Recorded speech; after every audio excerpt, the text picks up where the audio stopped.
When people returned home after the hurricane, they were astounded to see their homes malfunctioned.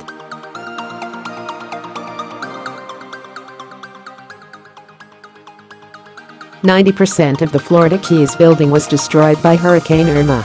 Hurricane Irma passed by. Most Florida residents in the United States go home today, 12th.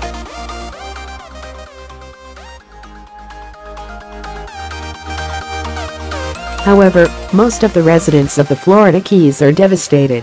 The Federal Emergency Management Agency says about 90% of the islanders have houses that have been devastated by the storm.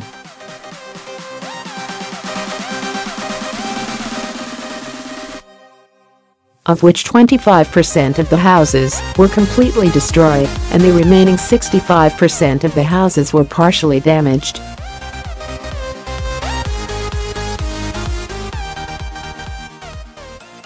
Irma landed on the first Cudjoe Key Island, where the house was roofed like a dollhouse.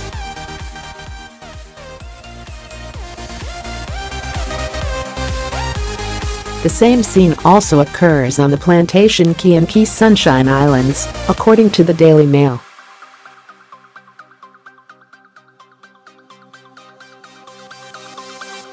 According to the Florida Keys, the boats are facing upside down, broken walls and furniture such as toilets, wash basins and fish supplies.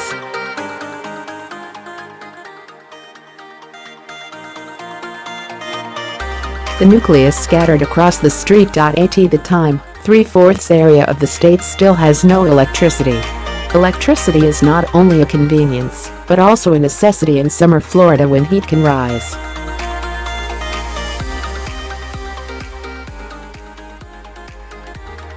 And that is exactly what is forecasted this week, with temperatures expected to reach over 32 degrees.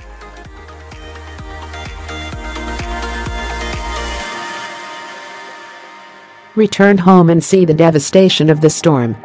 About 15 million Florida residents still do not have access to electricity, and authorities say it could take up to 10 days or more to recover completely.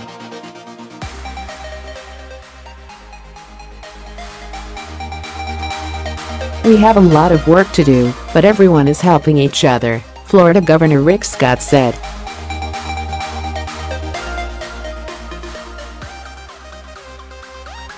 "We will rebuild the state.